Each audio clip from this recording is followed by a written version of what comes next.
Assalamualaikum warahmatullahi wabarakatuh. Salam dan bahagia, Bapak dan Ibu guru, dimanapun Anda berada. Izinkan pada kesempatan kali ini saya menyampaikan materi penyusunan RPP berdiferensiasi. Materi ini saya yang menyusunnya. Ini nama lengkap saya, Muhammad Soleh Kadir, SPD GR.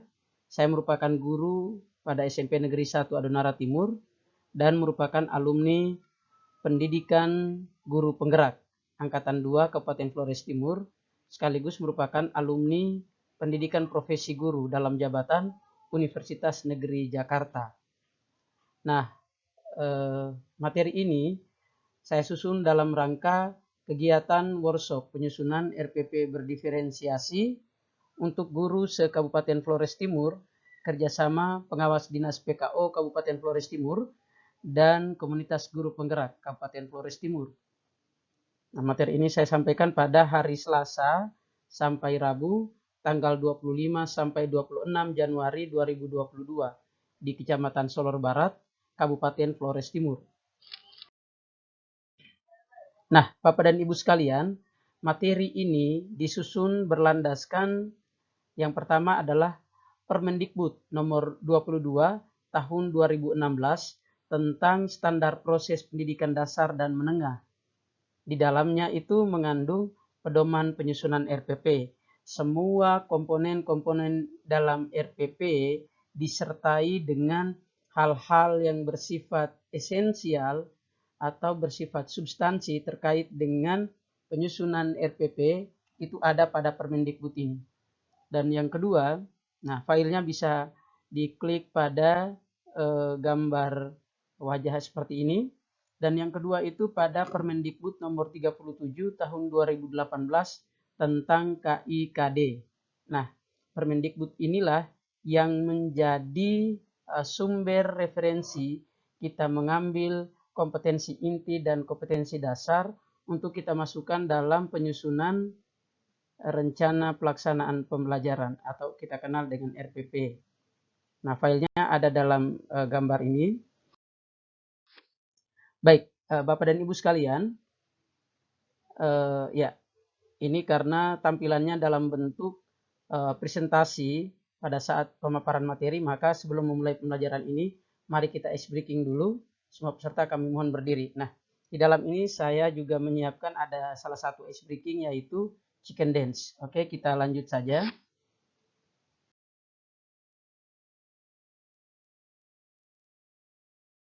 Nah, kita masuk pada bagian komponen RPP. Nah, pada komponen RPP, bagian yang paling pertama itu adalah identitas RPP. Nah, ini salah satu contoh identitas RPP. Di bagian atasnya itu tertulis rencana pelaksanaan pembelajaran. Kemudian poin A-nya itu identitas RPP. Terdiri dari satuan pendidikan, misalnya SMP Negeri 1 Adonara Timur, mata pelajaran Bahasa Indonesia yang saya ampuh, kelas semester 7 genap. Materi pembelajarannya itu menelaah struktur dan kebahasaan, serta menyajikan teks puisi rakyat berupa pantun, syair, dan nyanyian panjang yang didengar dan dibaca.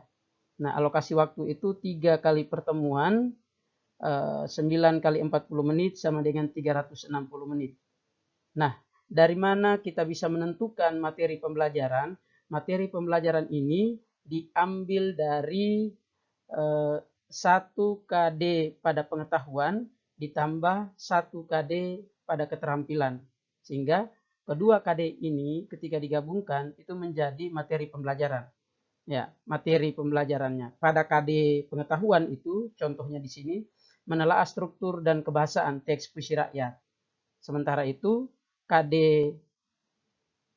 keterampilan itu adalah menyajikan teks puisi rakyat. Karena kedua KD ini saya gabungkan, pengetahuan dan keterampilan ini digabungkan, maka judul materi pembelajarannya menjadi menelaah struktur dan kebahasaan serta menyajikan teks puisi rakyat. Nah, Bapak dan Ibu sekalian, tadi saya mengatakan bahwa alokasi waktunya 3 kali pertemuan. Hal ini dikarenakan saya memecah KD pada pengetahuan itu, struktur dan kebahasaan itu masing-masing menjadi 1 kali pertemuan dan pada struktur dan kebahasaannya juga 1 kali pertemuan. Nah, ditambah dengan 1 pertemuan pada keterampilan, yaitu menyajikan teks puisi rakyat, maka ada 3 pertemuan. Nah, baik Bapak dan Ibu sekalian, kompetensi inti. Nah, kompetensi inti atau KI ini kita salin, kita copy saja dari Permendikbud nomor 37 tahun 2018. Nah, ini contohnya. KI ini atau kompetensi ini dibagi atas 4, yaitu KI 1 sikap spiritual, KI 2 sikap sosial, KI 3 pengetahuan, dan KI 4 keterampilan. Nah, ini masing-masing ada isinya. Nah, pertama adalah kita menulis bagaimana caranya kita bisa menulis KI 1 dan KI 2. Sebagaimana yang saya sampaikan tadi bahwa kompetensi inti ini disalin dari Permendikbud nomor 37 tahun 2018. Mari kita lihat salah satu contohnya. Ini contohnya itu ada di bagian ini. Ya. Oh iya. Ini sebentar. Dan ini satu lagi, bagaimana kita mengambil KI 3 dan KI 4. Mari kita lihat contohnya.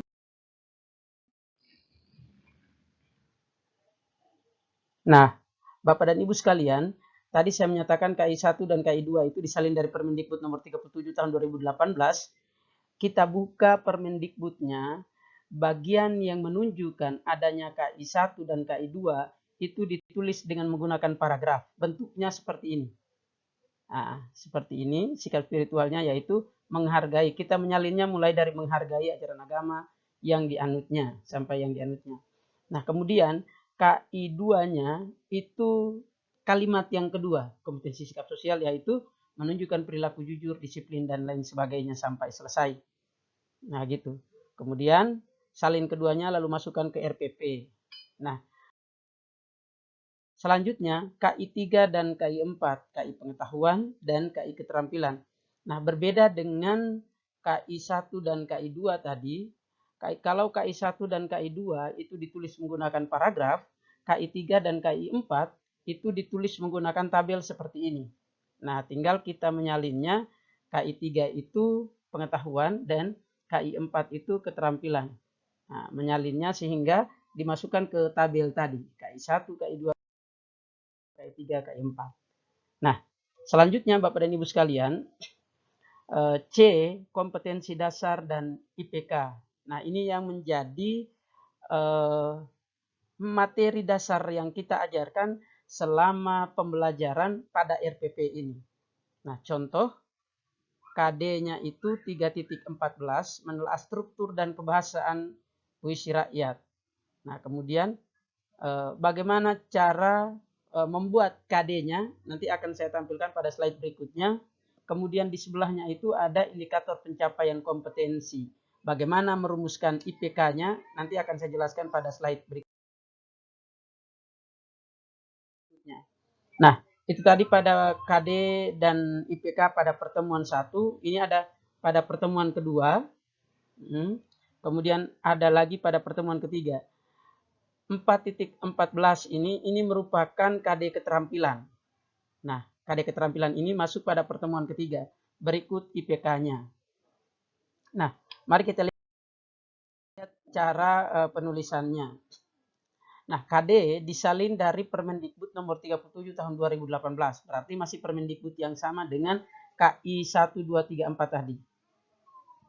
Nah, KD ini disalin dalam bentuk tabel seperti ini. Tinggal kita melihat materi mana yang mau kita ambil. Nah, contohnya 3.14 menelaah struktur dan kebahasaan puisi rakyat.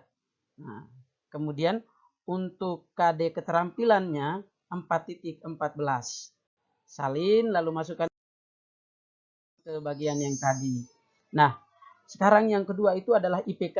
IPK ini merupakan tindakan nyata yang dihasilkan oleh siswa setelah proses belajar mengajar. IPK terdiri dari 3 tingkatan, yakni IPK pendukung, IPK kunci, dan IPK pengayaan. Nah, apa itu IPK pendukung atau IPK pengantar? itu merupakan IPK yang dideteksi lebih awal sebagai pengantar sebelum masuk pada IPK kunci. Biasanya IPK pendukung atau pengantar ini kita temukan itu melalui apersepsi yang kita lakukan. Jadi misalnya ketika kita melakukan pembelajaran, bagian pendahuluannya itu ada bagian namanya apersepsi atau kita mengecek kemampuan siap peserta didik. Nah, pada saat kita mengecek kesiapan peserta didik ini bisa kita temukan bagaimana pemahaman mereka terhadap materi ini. Saya ambil contoh materi yang ini. Materi yang tadi menelaah struktur dan kebahasaan teks puisi rakyat. Nah, bagaimana saya mau mengantar peserta didik untuk masuk ke mengetahui struktur, terlebih dahulu peserta didik harus mengetahui apa itu teks puisi rakyat, jenis-jenis teks puisi rakyat, itu apa saja. Itu saya antar dulu. Sehingga ketika mereka paham, ketika saya tanyakan dan mereka bisa menyebutkan, menjelaskan pengertian teks puisi rakyat, jenis-jenis puisi rakyat, kalau mereka bisa menjelaskan, maka saya bisa melanjutkan ke IPK kunci yang merupakan KD tadi. Tetapi jika peserta didik belum paham IPK pengantarnya, maka tugas saya adalah mengantar mereka sampai paham dulu sebelum saya masuk pada IPK kunci. Sehingga secara klasikal misalnya peserta didik belum paham, maka kita bisa mengambil waktu untuk menjelaskan IPK pengantarnya. Nah, setelah peserta didik paham, baru kita masuk ke IPK kunci. Nah, apa itu IPK kunci? IPK kunci merupakan IPK inti yang ingin dicapai oleh siswa selama pembelajaran. Ini intinya. Yang kita jelaskan itu tidak boleh keluar dari IPK kunci. IPK kunci ini merupakan rambu-rambu penjelasan kita dalam materi tersebut. Tidak boleh keluar dari materi ini, Kak. Mengapa demikian? Karena IPK kunci ini merupakan turunan dari KD. Nah, jadi urutannya itu dari Permendikbud, KI, KD, IPK kunci, nanti muncul sampai pada indikator soal.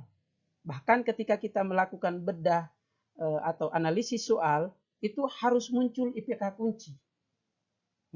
Bagian berikutnya, Bapak dan Ibu sekalian, yaitu IPK pengayaan.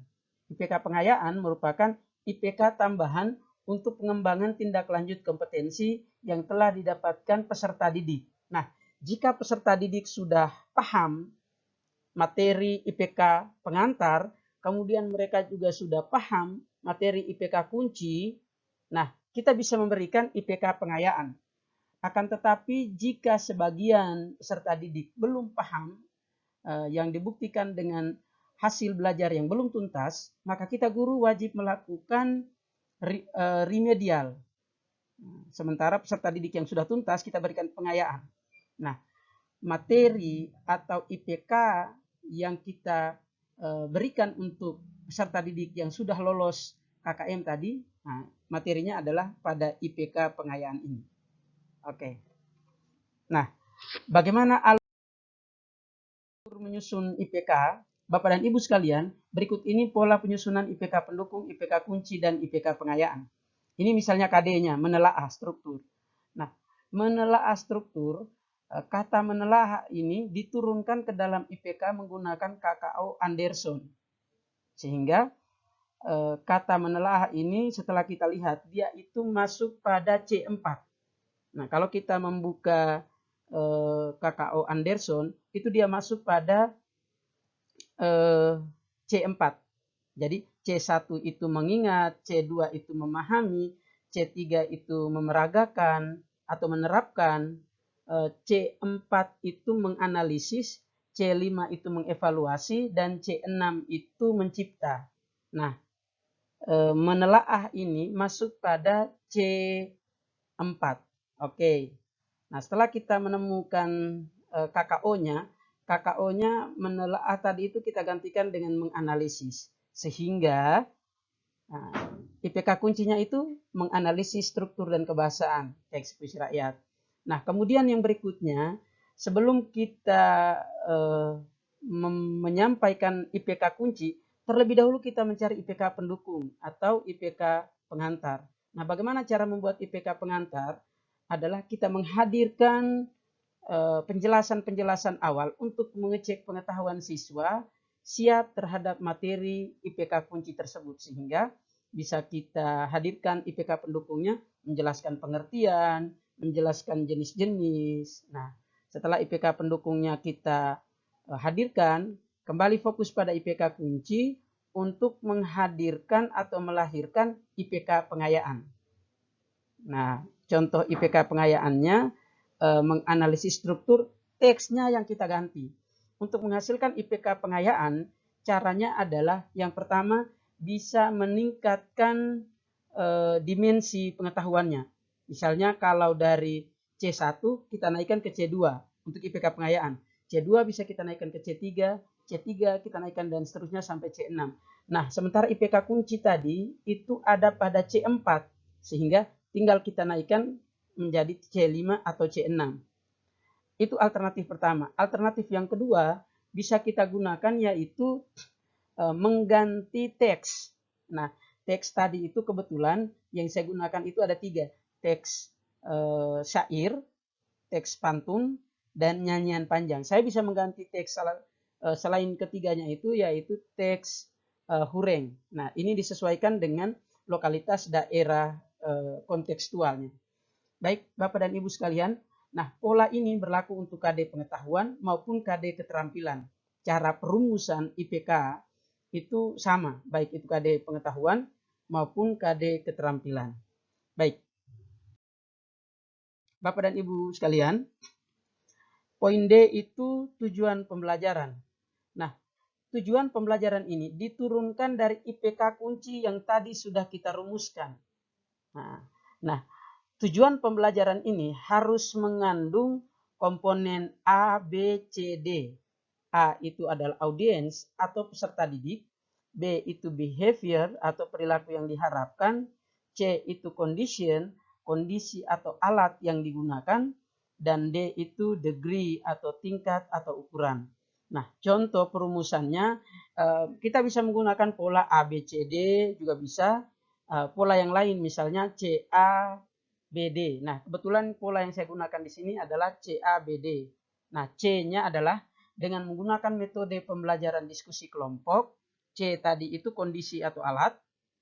Kemudian peserta didik, audiens, dapat menelaah struktur puisi rakyat yang dibaca dan didengar. Itu merupakan behavior, perilaku yang kita harapkan. Peserta didik dapat menelaah. Nah, kemudian D-nya itu degree atau tingkat atau ukuran itu secara cermat. Itu maksudnya. Nah, selanjutnya Bapak dan Ibu sekalian, kita masuk pada bagian yang poin ke E, yaitu materi pembelajaran. Materi pembelajaran ini diturunkan dari tujuan pembelajaran yang sudah kita buat sebelumnya. Contoh, materi pembelajaran ini dibagi atas 3. Materi pembelajaran reguler atau umum ini, itu ada 3. Misalnya tadi ada menelaah struktur, menelaah kebahasaan, dan menyajikan teks puisi rakyat. Berarti ada 3. Nah, kemudian materi pembelajaran pengayaan itu berarti tambahan. Nah, saya mengganti teks puisi rakyatnya menjadi hureng tadi itu. Nah, ada 3. Struktur, kebahasaan, dan menyajikan. Kemudian materi pembelajaran remedial adalah kita mengajar kembali materi pembelajaran reguler, tetapi dengan bobot dan waktu yang lebih sedikit dibandingkan dengan materi pembelajaran pada reguler. Jadi misalnya pertemuan berikutnya jika ada yang belum tuntas, maka kita menjelaskan kembali materi itu, tapi waktunya lebih singkat. Kalau 120 menit untuk satu pertemuan mata pelajaran bahasa Indonesia, mungkin setengah dari itu 60 menit itu kita ajarkan materi. Nah, setelah itu 60 menitnya kita lakukan ulangan harian berikutnya untuk bisa menemukan nilai baru dari peserta didik yang melakukan remedial tersebut. Oke, nah materi pembelajaran reguler itu merupakan materi pembelajaran inti. Materi pembelajaran pengayaan itu merupakan tambahan. Materi pembelajaran remedial itu merupakan pengulangan. Oke. Nah,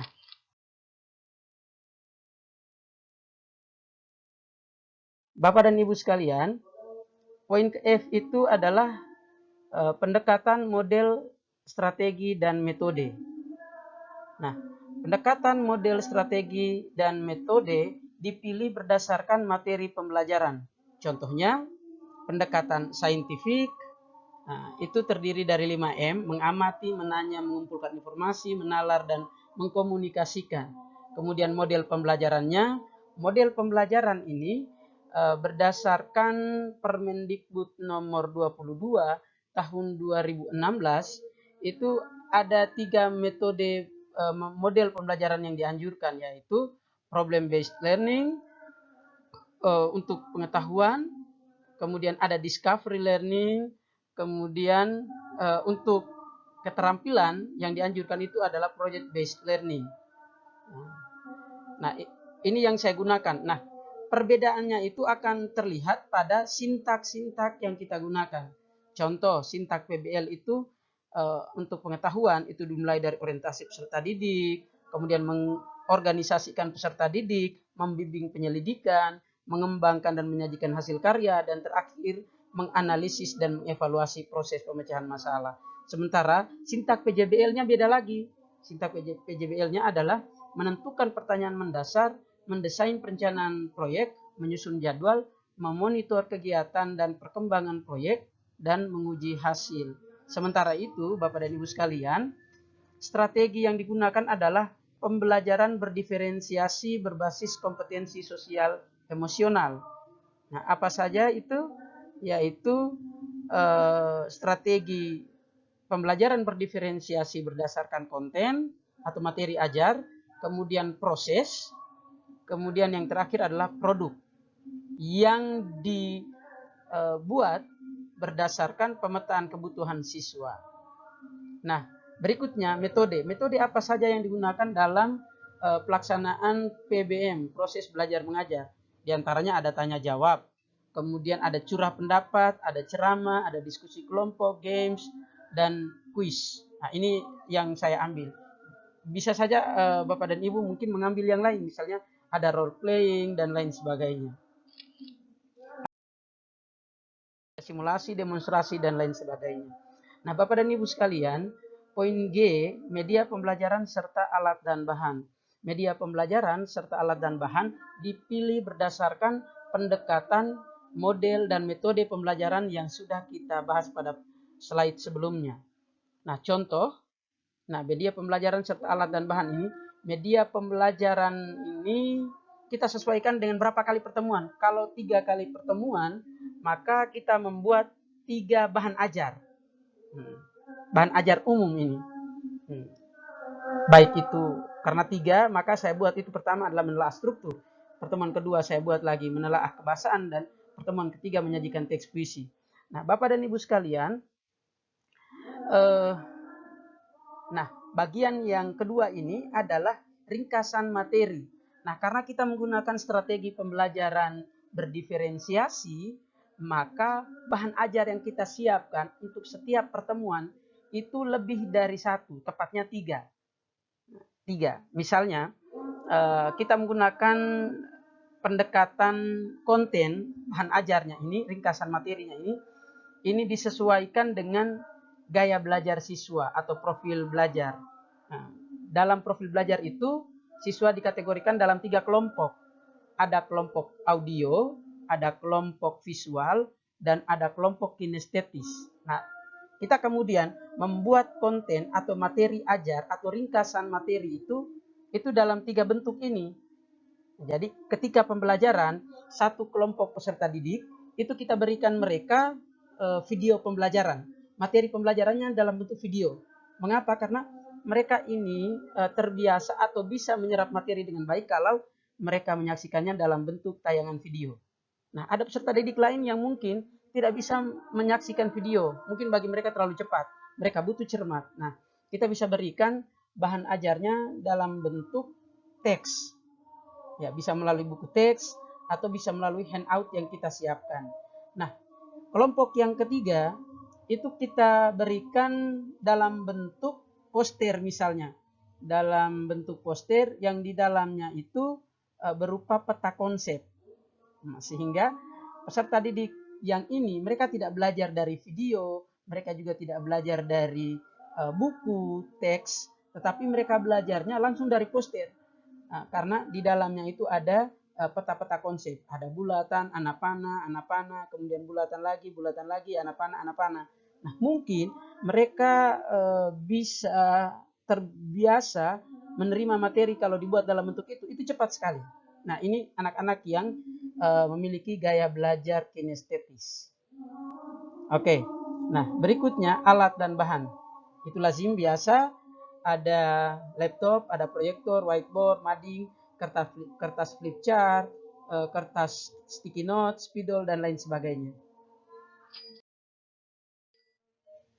Nah, poin H, sumber belajar. Bapak dan Ibu sekalian, sumber belajar ini dipilih berdasarkan materi pembelajaran pada slide sebelumnya. Nah, contoh sumber belajar ini bisa kita ambil dari buku teks, bisa kita ambil dari video pembelajaran, bisa kita ambil dari poster yang sudah kita buatkan, gitu. Nah, kemudian Bapak dan Ibu sekalian, langkah pembelajarannya, nah, ini menjadi poin penting dalam materi ini.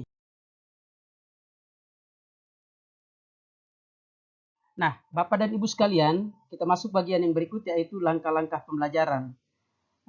Pertemuan pertama menelaah struktur teks puisi rakyat sebanyak 120 menit. Langkah pembelajarannya, 1. Kegiatan pendahuluan.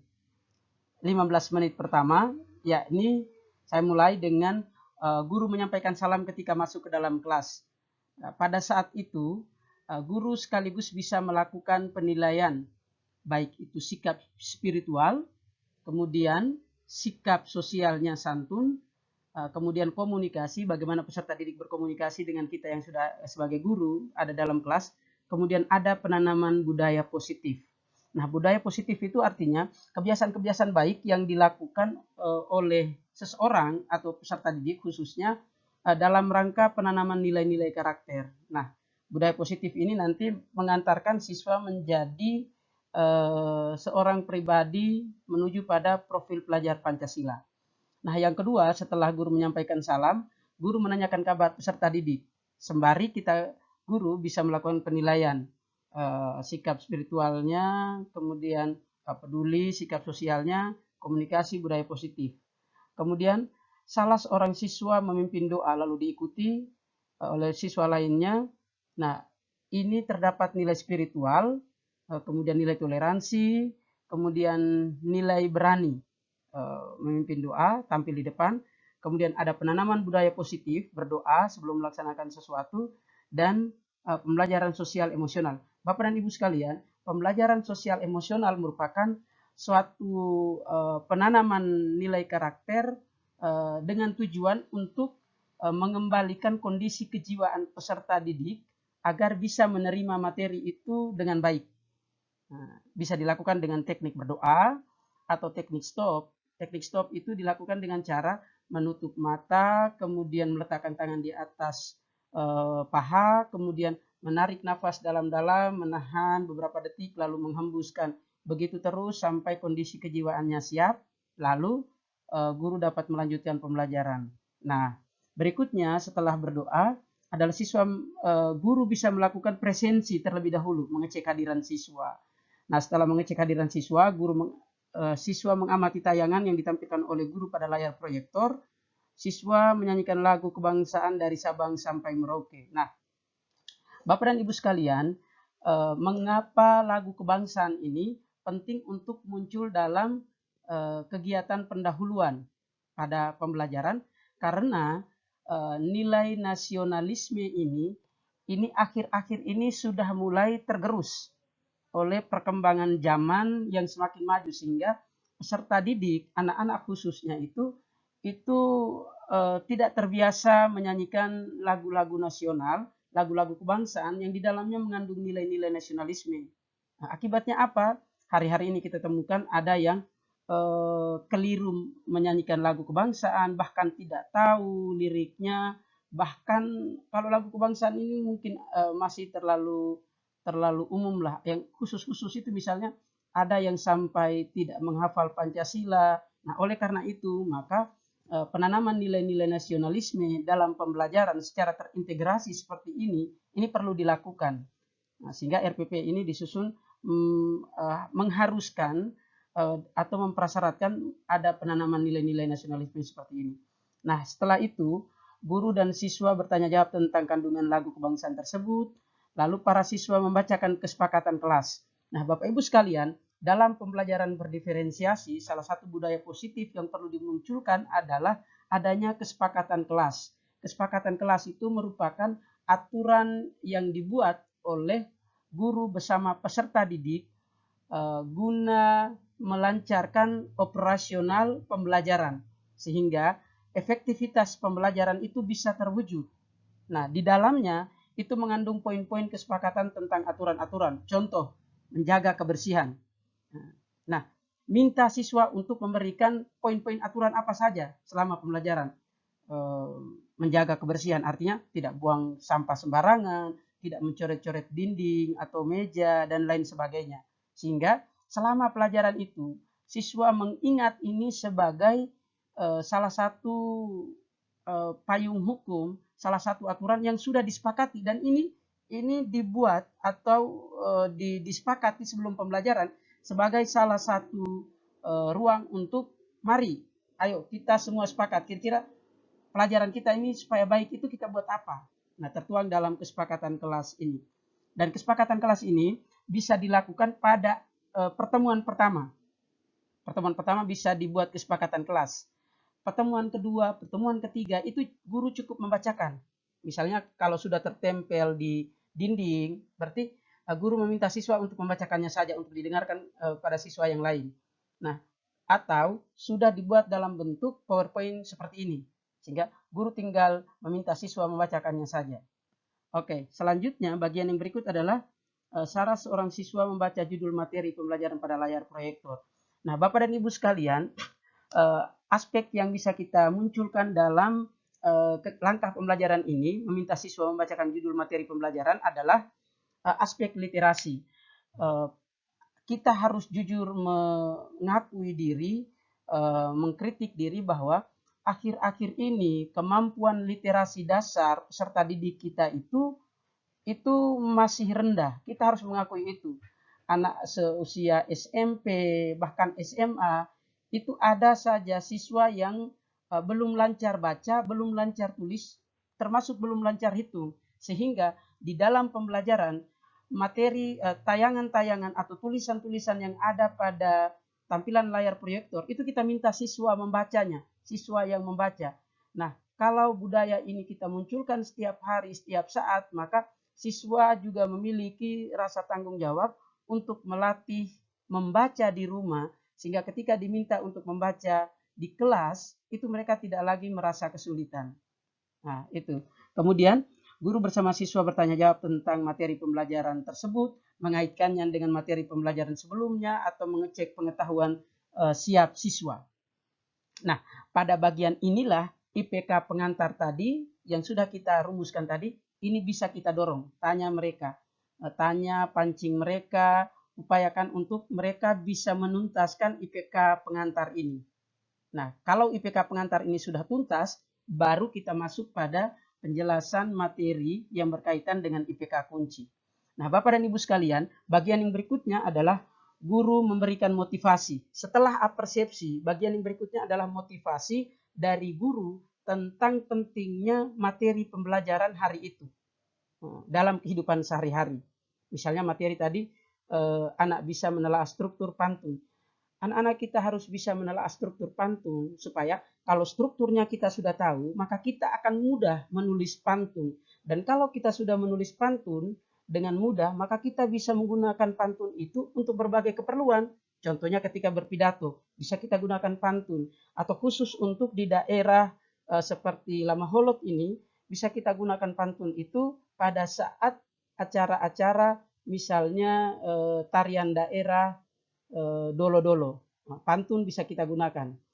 Selanjutnya, Bapak dan Ibu sekalian, para siswa membaca KD, tujuan pembelajaran serta penilaian pembelajaran yang ditampilkan oleh guru melalui layar proyektor secara bergantian. Nah, KD ini perlu ditampilkan agar fokus perhatian siswa, fokus pembelajaran siswa itu pada materi ini. Kemudian tujuannya juga mesti disampaikan di awal sehingga peserta didik sudah mengetahui bahwa akhir dari pembelajaran ini saya harus mendapatkan ini. Kemudian yang terakhir penilaian. Penilaian disampaikan di awal pembelajaran agar peserta didik mawas diri. Setiap aktivitas yang dia lakukan, itu dia merasa bahwa ada nilai yang diberikan oleh guru. Misalnya, ketika dia berdoa, ternyata doa itu dinilai oleh guru. Ketika dia menyampaikan salam, ternyata salam dinilai oleh guru. Ketika dia peduli dengan teman, oh ternyata ini dinilai oleh guru. Ketika dia terampil untuk membuat hasil diskusi, mengerjakan LKPD, menulisnya dalam bentuk produk atau portofolio atau proyek, kemudian menyampaikannya, mengemukakannya, mempresentasikannya di depan umum, itu dinilai, maka dia bisa mawas diri, dia bisa melakukan itu, mengantisipasinya. Kemudian berkaitan dengan pengetahuan, kalau penilaian yang disampaikan dari awal, misalnya penilaian pengetahuan itu dilakukan pada saat post-test di akhir pembelajaran, maka peserta didik sudah mawas diri, dia sudah melakukan persiapan-persiapan ini kalau sebentar pengetahuan saya dicek pada saat post-test, saya sudah tahu gitu. Dia sudah mempersiapkan diri. Nah, Bapak dan Ibu sekalian, itu bagian-bagian yang muncul pada saat kegiatan pendahuluan sebanyak 15 menit. Nah, selanjutnya Bapak dan Ibu sekalian, kegiatan inti. Nah, karena saya menggunakan problem based learning, waktunya 90 menit. Nah, problem based learning ini ada 5 sintak yang saya beri identitas di situ A, B, C, D, E. Nah, sintaknya yang pertama adalah orientasi siswa pada masalah. Guru menayangkan video tarian dan pantun dolo-dolo. Diberikan contoh teksnya, contoh pantunnya, videonya, kemudian anak-anak menonton. Setelah itu, guru dan siswa bertanya jawab. Nah, setelah bertanya jawab, pada bagian berikut, itu guru membentuk siswa secara berkelompok sesuai gaya belajar. Jadi misalnya, kalau kelompok yang kita bentuk itu adalah berdasarkan gaya belajar atau profil belajar siswa, maka ada 3 kelompok yang kita bentuk. Ada kelompok pertama itu kelompok audio, ada kelompok yang kedua kelompok visual, dan ada kelompok yang ketiga adalah kelompok kinestetis. Kemudian bagian berikutnya, guru menampilkan materi pembelajaran secara umum dulu. Ini kalau IPK pengantar tadi itu peserta didik belum paham. Tapi kalau IPK pengantarnya peserta didik sudah paham pada saat apersepsi, maka bagian ini bisa hilang. Kita lanjut ke bagian yang berikut, yaitu siswa secara berkelompok mengamati materi pembelajaran tersebut melalui, nah disinilah pembelajaran berdiferensiasi itu sudah dimulai. Apa saja? Pada saat konten, pada saat guru menyampaikan materi pembelajarannya. Nah, materi pembelajaran itu diberikan sesuai dengan gaya belajar siswa. Nah, karena tadi sudah kita bentuk 3 kelompok, maka kelompok yang pertama audio, itu kita berikan materi pembelajarannya dalam bentuk video pembelajaran. Guru bisa membuat video pembelajaran seperti ini untuk memberitahu siswa tentang materi pembelajaran. Ataukah guru bisa mendownloadnya dari YouTube. Video pembelajaran itu banyak sekali. Nah, kemudian ini untuk anak-anak yang pada aspek kelebihannya bisa menerima materi dengan cepat pada aspek audio atau audiovisual. Nah, kelompok yang kedua itu mereka kalau nonton video materi pembelajarannya melalui video itu mereka sulit terima, tetapi mereka bisa terima melalui visual. Nah, bisa kita berikan buku teks.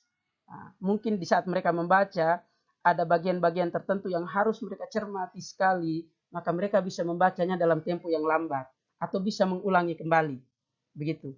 Nah, sementara kelompok yang ketiga ini kita berikan poster. Di dalam poster itu kita buat mind mapping atau peta konsep. Nah, peserta didik bisa mengamati bulatan-bulatan, anak panah, pembagian-pembagiannya. Itu ada siswa tertentu yang kita berikan video dia kurang paham, kita berikan dalam bentuk buku teks dia kurang paham, tapi ketika kita berikan peta konsep itu dia cepat sekali tangkap, cepat sekali paham. Nah, ini kelompok yang namanya kinestetis. Nah, berarti secara kontennya peserta didik sudah kita diferensiasikan menjadi 3 kelompok. Nah, kita lanjut. Setelah kita bagikan materi pembelajaran, kita sertakan juga dengan LKPD. Dan kita menyampaikan tentang bagaimana cara mengerjakan LKPD. Misalnya di dalam materi pembelajaran tadi ada teks yang disiapkan, kemudian di dalam LKPD itu pertanyaannya mengacu pada teks tersebut. Dan perumusan pertanyaan di dalam LKPD itu tidak boleh keluar dari IPK kunci. Itu tidak boleh keluar. Karena IPK kunci ini nanti merujuk sampai pada menjurus sampai pada indikator soal. Begitu. Nah, pada saat pembagian LKPD, guru bisa melakukan tuntunan. Nah, pada saat tuntunan inilah terjadinya diferensiasi proses. Nah, Bapak dan Ibu sekalian, diferensiasi proses pada saat guru menuntun. Jadi pembelajaran yang dilakukan, pembelajaran berdiferensiasi itu, guru tidak lagi menjelaskan materi di depan, tidak lagi mengajar seperti berceramah, tidak lagi, tetapi guru menuntun peserta didik dari kelompok-kelompok kecil. Nah, di dalam kelompok-kelompok kecil ini, tentu daya serap peserta didik ini berbeda. Nah, tugas kita adalah kita sudah punya data, ini siswa yang mampu, ini siswa yang sedang saja, ini siswa yang kurang mampu. Kita memberikan proses pelayanan tuntunan itu berbeda. Kalau siswa yang mampu, itu mungkin kita berikan hanya beberapa menit saja. Siswa yang sedang mungkin agak naik lagi. Tapi siswa yang rendah, kemampuannya rendah, nah ini yang kita berikan mungkin tuntunannya agak lebih lama, kemudian lebih teliti. Nah, ini untuk siswa yang ini. Nah, ketika kita melakukan diferensiasi proses seperti ini, kita bisa juga meminta tutor sebaya peserta didik dalam kelompok itu yang dianggap memiliki kemampuan lebih, kemampuan yang baik, ini bisa menuntun kedua kelompok tadi, yang sedang maupun yang rendah tadi. Nah, sehingga kita cukup menyampaikan garis besarnya kepada peserta didik yang kita anggap bisa menjadi tutor sebaya, yang memiliki kemampuan baik, tugasnya adalah menuntun peserta didik dalam kelompok tadi. Nah, kemudian bagian yang berikut setelah membimbing individu dalam kelompok. Nah, untuk lebih memahami penerapan pembelajaran berdiferensiasi, ya, materinya seperti ini. Nah, tadi saya sudah jelaskan bahwa diferensiasi itu kita mulai dari pertama konten, bahan ajar yang kita siapkan. Dalam bentuk video, atau dalam bentuk handout atau teks, atau dalam bentuk poster. Nah, bisa juga konten yang kita berikan atau materi pelajaran yang kita berikan itu kita sesuaikan dengan minat mereka. Saya ambil contoh, ketika kita memberikan materi pelajaran tentang teks biografi, maka kita bentuk 3 kelompok tadi, itu kita sesuaikan dengan minat anak. Nah, teks yang kita berikan kita sesuaikan dengan minat anak. Contohnya, teks biografi kelompok pertama itu kita tanya dulu, di sini siapa yang suka bola? Nah, satu kelompok mungkin angkat tangan. Nah, mereka yang angkat tangan ini kita berikan teks yang berkaitan dengan pemain bola hebat, misalnya Lionel Messi. Ketika anak yang suka bola diberikan teks idola mereka, mereka pasti akan antusias, penasaran, dan punya kemauan untuk membaca teks tersebut. Tentunya mereka punya minat dan motivasi belajar akan meningkat. Kemudian yang kedua, kelompok yang kedua misalnya mereka suka film. Kita berikan teks yang berkaitan dengan artis-artis kesukaan mereka. Contoh saja misalnya Lee Min Ho dan lain sebagainya. Ketika mereka membaca teks ini, ada artis yang mereka sukai, Mbak Imbong misalnya, itu mereka akan baca teks ini dengan serius. Nah, kemudian yang ketiga, kelompok yang ketiga, sesuai dengan minat ini, mereka mungkin lebih suka musik. Nah, kita berikan bahan ajar, kontennya, itu terkait dengan musik. Nah, misalnya Judika lah, teks biografinya Judika. Ini anak-anak pasti antusias untuk membaca. Kemudian kesiapan belajar, bahan ajar dan muatannya mendalam untuk siswa yang kemampuannya tinggi, untuk siswa yang sedang, muatannya rendah, dan yang rendah itu bahan ajarnya tidak terlalu mendalam. Kemudian yang kedua itu proses. Seperti yang saya sampaikan tadi, ada yang kita dampingi dengan serius sekali, ada yang sedang, dan ada yang mungkin tidak terlalu lama. Nah, yang terakhir ini, di saat menghasilkan produk, ini kita biarkan kepada mereka. Mungkin ada siswa yang lebih mahir buat video pembelajaran, silakan. Atau ada yang mungkin hanya buat rekaman audio saja, silakan. Atau mungkin ada yang buat dalam bentuk makalah, silakan. Atau ada yang membuat dalam bentuk mind mapping, silakan. Beri kesempatan seluas-luasnya kepada anak untuk bisa membuat produk, portofolio, proyek, dan lain sebagainya sesuai dengan kemampuan anak. Jangan kita batasi. Jangan kita bilang, anak-anak buat makalah lalu presentasi di depan. Semua kelompok. Tidak bisa. Kita berikan kebebasan kepada mereka untuk membuat dalam bentuk apapun. Intinya, menjawab pertanyaan sesuai dengan LKPD. Gitu. Nah, yang berikutnya adalah siswa yang sudah mampu menjadi tutor sebaya. Setelah itu, siswa secara kelompok menulis hasil diskusi kelompok, boleh dalam bentuk makalah, poster, mind mapping, dan lainnya. Nah, untuk dipresentasikan nantinya. Dipandu guru. Nah, setelah itu, setelah menulis hasil diskusi kelompok tadi pada produknya atau portofolionya, sebelum masuk pada bagian presentasi atau melaporkan hasil diskusi kelompok, bagian ini guru bisa memberikan pembelajaran sosial emosional dengan cara mungkin games kah, atau ice breaking kah, dan lain sebagainya. Atau teknik stop, pokoknya terserah. Tujuannya adalah ketika mereka mengembalikan kondisi kejiwaan mereka itu ke titik nol. Karena boleh jadi ketika mereka berdiskusi tadi, itu ada peserta didik yang saling bersinggungan. Mungkin ada yang tidak enak hati karena bekerja dalam tim, mungkin ada yang tersinggung dan lain sebagainya. Ketika masuk pada bagian ini sebelum presentasi, itu kita buat mereka gembira. Nah, di saat mereka gembira inilah, mereka tentu akan lupa dengan masalah-masalah sebelumnya. Ini kejiwaan mereka yang kita segarkan. Nah, setelah itu, bagian D itu mengembangkan dan menyajikan hasil karya. Siswa menarik lotre tampil yang disiapkan oleh guru. Jadi, polanya bisa kita pakai lotre. Ya, nomor 1, 2, 3 silakan diambil. Lalu setelah itu baru siswa secara berkelompok mempresentasikan hasil diskusi kelompok di depan kelas secara bergantian. Kemudian mengkomunikasikan, ya. Terakhir, menganalisis dan mengevaluasi proses pemecahan masalah. Guru memberikan peneguhan dan perbaikan atas presentasi dan tanggapan kelompok secara bergantian. Nah, di sini peran guru untuk bisa meluruskan jalannya diskusi kelompok tadi.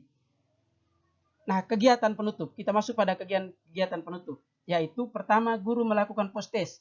Post-test ini bisa dilakukan dengan berbagai variasi. Misalnya, kita berikan tes lisan kah, tes tulis kah, atau buat dalam bentuk games. Yang saya buat ini dalam bentuk kuis. Benar duduk, salah antri. Itu seperti dalam TikTok itu ada barisan secara berbanjar ke belakang. Kemudian kita mulai tanya siswa yang di depan. Tanya, kasih pertanyaan, kalau dia jawab benar, maka dia boleh duduk. Kalau dia jawab salah, maka dia antri ke belakang lagi. Lalu teman yang kedua maju lagi ke depan. Begitu terus, sampai bisa menjawab. Dan kita guru bisa mengambil nilai pada saat itu. Sesuai dengan penilaian pengetahuan yang sudah kita buat. Kemudian, guru bersama siswa melakukan perangkuman materi pembelajaran. Kita bisa menanyakan siswa, baik anak-anak, materi pelajaran tadi apa saja yang kalian tangkap? Minta mereka untuk mengulang-ulang kembali, lalu setelah itu guru mulai merampungnya. Kemudian bagian yang berikut adalah guru bersama siswa melakukan refleksi pembelajaran. Nah, pada bagian ini kita bisa menanyakan tentang bagaimana suasana hati mereka. Apa yang mereka rasakan selama pembelajaran ini. Senangkah? Kalau senang, apa yang disenangi? Apa yang disukai? Puas?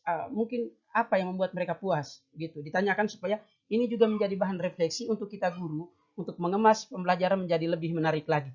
Kemudian setelah refleksi, guru menyampaikan pekerjaan rumah, kemudian sekaligus menyampaikan materi pembelajaran berikutnya, pada pertemuan berikutnya, sehingga peserta didik sudah punya kesiapan dari rumah. Oh, saya harus siapkan diri ini karena materi pelajaran berikutnya ini. Oke, lalu setelah itu guru bersama siswa berdoa, lalu guru menyampaikan salam dan keluar dari kelas. Nah, itu langkah-langkah pembelajaran. Bagian yang berikutnya adalah penilaian. Penilaian ini berdasarkan proses belajar mengajar.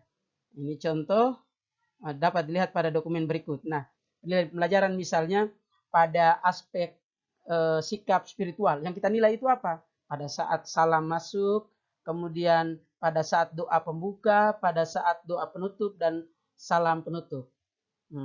Itu pada sikap spiritual. Sikap sosialnya apa? Pada saat diskusi kelompok mungkin ada kerjasama, ada peduli, kemudian ada jujur. Kemudian yang berikutnya keterampilan. Kita nilainya di mana? Pada saat siswa berdiskusi dalam kelompok, membuat portofolio hasil diskusi kelompok, kemudian menyampaikan hasil diskusi kelompok. Kita membuat penilaian pada saat itu. Kemudian penilaian pengetahuannya kita buat pada saat post-test. Seperti tadi, bisa dalam bentuk tulisan, lisan, maupun dalam bentuk game seperti tadi. Nah, itu pada aspek penilaian. Ya. Nah, untuk dapat mengkonkretkan pemahaman materi, berikut kami tampilkan satu RPP utuh untuk satu pasang KD. Nah, tadi itu pada penjelasan materi, itu baru pertemuan 1. Belum pertemuan 2, belum pertemuan 3. Secara substansinya sama.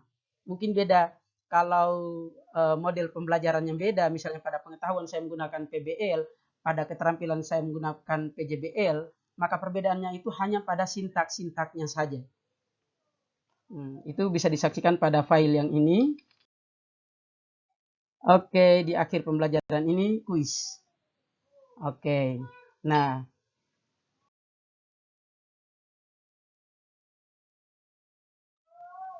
Oke, pertanyaan pertama, landasan yuridis yang berisi pedoman penyusunan RPP adalah pada bagian awal-awal materi ini yang sudah saya jelaskan tadi. Apakah Permendikbud nomor 81A tahun 2013 ataukah nomor 22 2016, 23 2016 ataukah 37 2018? Jawaban yang benarnya adalah 22 tahun 2016.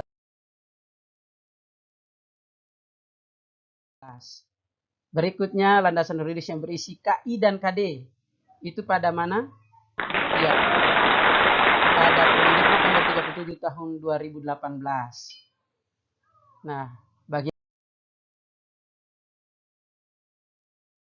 yang berikut, iya, urutan komponen RPP yang tepat sesuai bahan ajar tersebut adalah identitas, KI, kemudian KD dan IPK, tujuan pembelajaran, materi pembelajaran, pendekatan model dan metode, media, sumber, langkah-langkah, dan penilaian.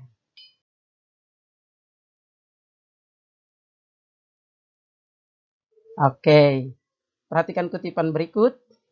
Iya, 3 pertemuan. Waktu yang digunakan dalam 1 kali pertemuan itu sesuai alokasi waktu tersebut adalah 120 menit. Oke. Berikutnya, KI1, KI2, KI3.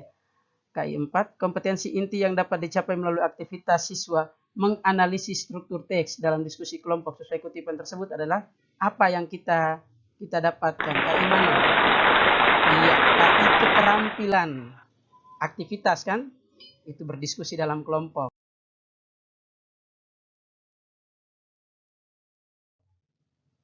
Keterampilan. Nah, mengidentifikasi, menelaah, menyajikan, menemukan. Nomor KD yang termasuk dalam kompetensi keterampilan adalah iya, benar sekali, menyajikan.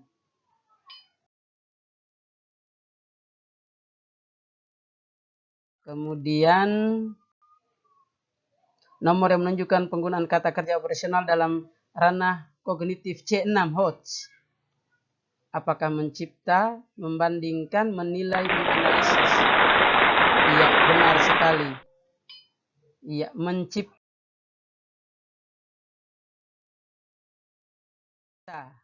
Selanjutnya, menentukan pertanyaan mendasar sampai pada menguji hasil. Model pembelajaran sesuai sintak-sintak tersebut adalah apakah PBL, PJBL, Discovery Learning, atau kooperatif? Iya, Project Based Learning.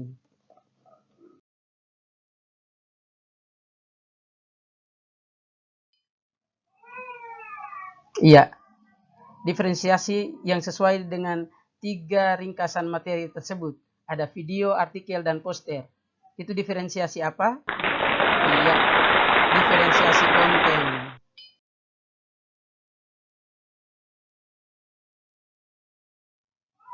Ya, berikutnya salam berdoa kesepakatan kelas, persepsi motivasi membaca KD materi.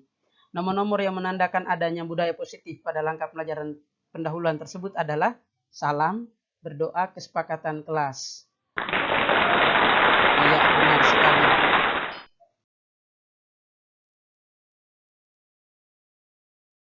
Selanjutnya, jenis diferensiasi sesuai kutipan langkah pembelajaran tersebut adalah siswa secara berkelompok mengamati materi pembelajaran dalam bentuk video, artikel maupun poster. Ya, betul sekali, konten.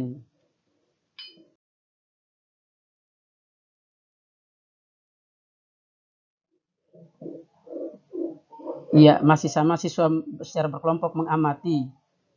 Iya, pemetaan kebutuhan berdasarkan tersebut adalah kesiapan belajar, minat, profil. Iya, yang minat adalah profil siswa atau gaya belajar.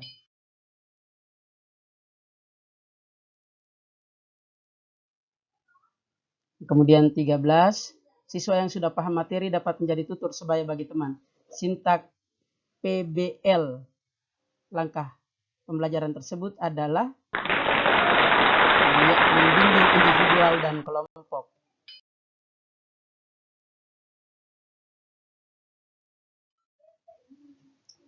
Empat belas, guru membagikan LKPD dan menyampaikan instruksi. Jenis diferensiasi adalah diferensiasi proses, benar sekali.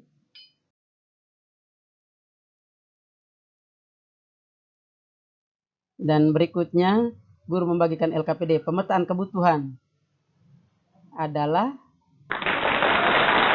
kesiapan belajar, daya serap serta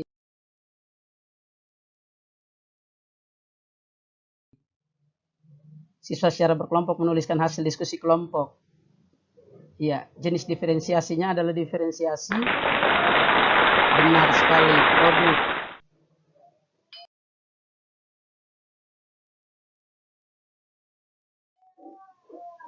Siswa secara kelompok menuliskan hasil diskusi. Pemetaan kebutuhan itu berdasarkan ada makalah, poster, mapping, video, dan lainnya. Ya, profil siswa.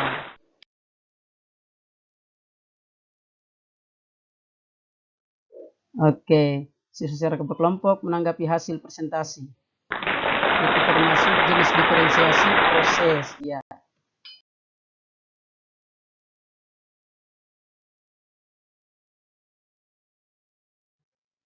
Sembilan belas, siswa secara berkelompok menanggapi hasil presentasi.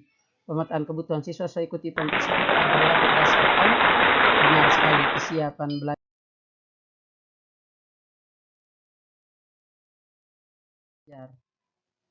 20, guru bersama siswa melakukan evaluasi.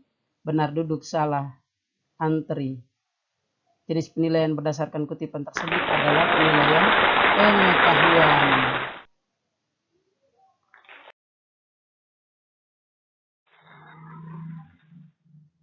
Ya, demikian Bapak Ibu materi kita pada kesempatan kali ini. Terima kasih atas segala perhatiannya. Mohon maaf atas segala kekeliruan dan kekurangan. Semoga materi tentang penyusunan RPP berdiferensiasi ini bermanfaat bagi Bapak dan Ibu guru sekalian. Terima kasih. Assalamualaikum warahmatullahi wabarakatuh. Salam dan bahagia.